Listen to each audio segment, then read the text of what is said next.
कुछ दिनों से हम छुट्टी पर थे तो मोहमाया शेयर नहीं की जा सकी, लेकिन अब वापस से स्टार्ट हो रहा है। लर्निंग कीजिए, आगे बढ़ें।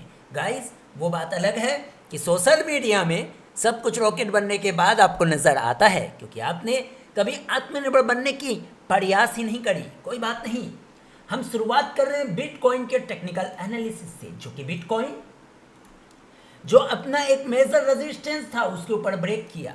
भाई, बीच बीच में हम ट्रैक कर रहे थे, लेकिन फुल्ली एक्टिव ना होने के कारण हम आपके साथ एनालिसिस या फिर कुछ सीखने सिखाने की बातें नहीं कर रहे थे। फिलहाल बिटकॉइन को अगर देखें तो बिटकॉइन आने वाले समय के लिए एक बड़ा टारगेट आपको दिया गया था। उससे पहले डिस्क्लोजर समझ लें कि बिटकॉइन भारत में रेगुलेटेड नहीं है और 100% लॉस होने की संभावना फाइनेंशियल मार्केट में बनी रहती है। आपकी जो भी पूंजी है वो डूब सकती है। इस डिस्क्लोजर को हमेशा ध्यान में रखेंगे। और हम आपको कोई भी बाय सेल रिकमेंडेशन किसी भी टूल पे, चाहे वो यूएस का बाजार हो, इंडिया का बाजार हो, कोई सिक्योरिटी हो, हम कोई आपको बाय सेल होल्ड रिकमेंडेशन नहीं देते हैं। सिर्फ और सिर्फ social media only for educational purpose. आत्मनिर्भर बनो, आगे बढ़ो। खुद से कन्विक्शन पे जब आगे बढ़ोगे तभी कुछ हो पाएगा, नहीं तो मोहमाया में सब जाएगा। आगे देखो, लॉजिक के साथ समझना प्राइस एक्शन को कैसे रीड करते हैं। देखो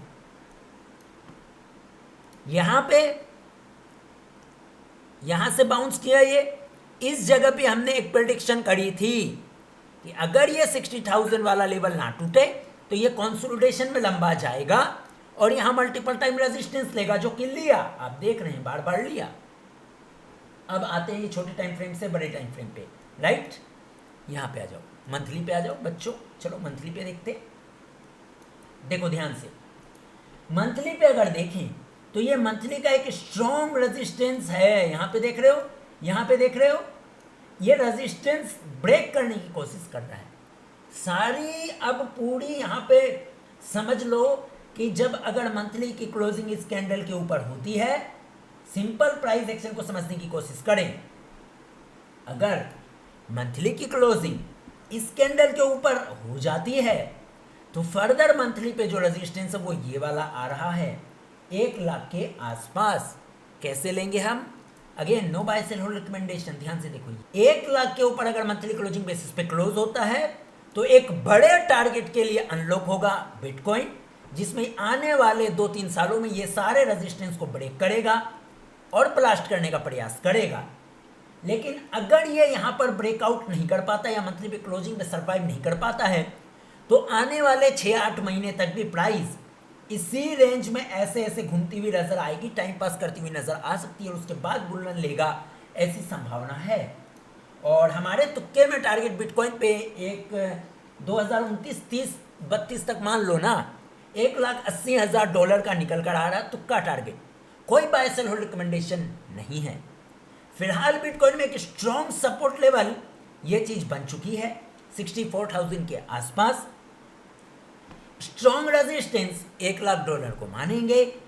यहाँ पे एक रेजिस्टेंस है, इसके ऊपर मंथली क्लोजिंग बेसिस पे क्लोज होता तो नेक्स्ट रेजिस्टेंस यही है। ये ब्रेक किया तो यहाँ पर आपको मल्टीपल टाइम रेजिस्टेंस देखने को मिला और ये ब्रेक कर दिया तो सारे रिकॉर्ड तोड़ते हुए बिटकॉइन पगला हो जाएगा। और आने वाले 4-5 सालों में, हम 4-5 सालों का टारगेट लेते, चलो 2030 तक का हो सकता है, अगर बिटकॉइन फ्रॉड नहीं है और इसको जीरो नहीं होना है, हो सकता है 2030 तक बिटकॉइन हमें $1,80,000 के ऊपर देखने को मिले। ये हमारा तुक्का प्रेडिक्शन है, कोई बाय सेल होल्ड रिकमेंडेशन नहीं, कोई गारंटी फारंटी नहीं। और ये लेवल जब तक नहीं टूटेगा, ये लेवल जब तक नहीं टूटेगा, अब हम बिटकॉइन को नीचे का लेवल नहीं निकालेंगे। बिटकॉइन का हमेशा अब हम ऊपर का लेवल निकालेंगे, क्योंकि एक अच्छा हेल्दी प्राइस करेक्शन हो चुका है। इसके बाद हमारा मानना है $1,80,000, $90,000 के आसपास आने के बाद फिर इसमें 50-60% तक की क्रेश आने की संभावना बन सकती है। फिलहाल कंसोलिडेशन कुछ महीने रह सकता है, ये भी मान के चलेंगे। मतलब इस रेंज में 5-8 महीने बिताना चाहिए, ऐसी उम्मीद करके चला जा सकता है। उसके बाद मान लो यहां से ये निकल भी जाता है तो फिर यहां पे कुछ अटकने का प्रयास कर सकता है 2-4-6 महीने। देन उसके बाद बुल तो भयंकर वाला $1,80,000 तक इसको पहुंचाने का प्रयास बिटकॉइन को किया जा सकता है। Again no buy sell recommendation. Price action की लर्निंग करें, साइकोलॉजी समझे बाजार की, इमोशंस को समझे, तुक्केबाजी करें, तुक्का लगाएं, आगे बढ़ जाएं। इसके साथ एक हमने और एक इंडिकेटर ईजाद कर दिया, लेकिन ये सब बच्चों को फिर से मैं बताना चाहूँगा कि इंडिकेटर से कुछ नहीं होता है, सब मोह माया है। ध्यान से समझेंगे, ये 3 चीज़ों से बना हुआ एक संगम है, 3 चीज़ों से बनाया गया है। सब लॉजिक आपको समझ नहीं आएगा और इनसे कुछ होने वाला भी नहीं है। आपको प्राइस एक्शन, साइकोलॉजी, इमोशंस ये सब समझना होगा, एक्सपीरियंस करना होगा और राइट वे में सही तरीके से टेक्निकल एनालिसिस की स्टडी करनी होगी। ना कोई कैंडल स्टिक, ना कोई आपको पैटर्न ढूंढना है, ना आपको कप एंड हैंडल बनाना है, ना आपको हेड एंड शोल्डर्स बनाना है, ना आपको कोई मूविंग एवरेज लगाना है, कुछ नहीं करना मेरे भाई, समझ गए। अब प्राइस यहाँ ऊपर फर्दर इसको ब्रेक करके अब यहाँ पे देख लो रिजेक्शन आ रहा है, ये जो रेजिस्टेंस अभी कम सपोर्ट बन रहा है, up down up down up down हो सकती है आने वाले समय में, अगले 2-3-4 महीने में ये जो बेस बना चुका है हो सकता है $1,00,000 को छूने का प्रयास बिटकॉइन करे। यहाँ पे भी हमने बोला था बिटकॉइन का क्लियर कट भैया, लाइव एकदम dot to dot analysis. Again no buy sell और रिकमेंडेशन, कोई भी गारंटी फारंटी नहीं है, कभी भी हम किसी भी पॉइंट में 10,000 टाइम्स गलत हो सकते हैं। अब ये पगला बुल कब हो जाएगा? जैसे ये रेड लाइन नीचे जाए, रेड लाइन नीचे जाएगी, काली ऊपर ग्रीन ऊपर, काली सबसे ऊपर, उसके बाद ग्रीन, उसके बाद रेड सबसे नीचे, देन ये पगला बुल हो जाएगा और ये रेड नीचे जाने की तैयारी कर ही रहा है।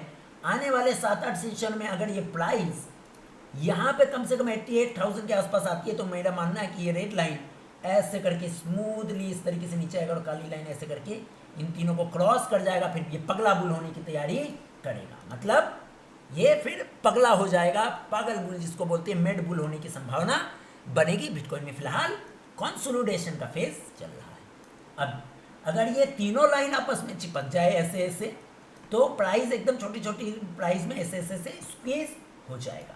अगेन इंडिकेटर लगाकर हमने आपको इसलिए बताया क्योंकि बिना इंडिकेटर के बच्चों को समझ में नहीं आता है।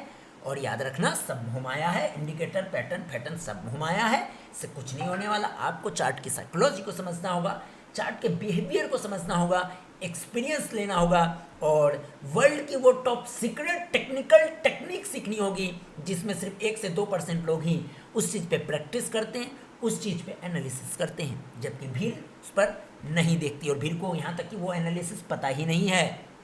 तो आपको ये ध्यान रखना है, जो भीड़ को नहीं पता वो आपको पता होना चाहिए, तब आएगा कॉन्फिडेंस। कॉन्फिडेंस आएगा, डिसीजन एबिलिटी बढ़ेगी, डिसीजन एबिलिटी बढ़ेगी तो बाजार में खुश रहेंगे। बाकी सब मोह माया है। धन्यवाद।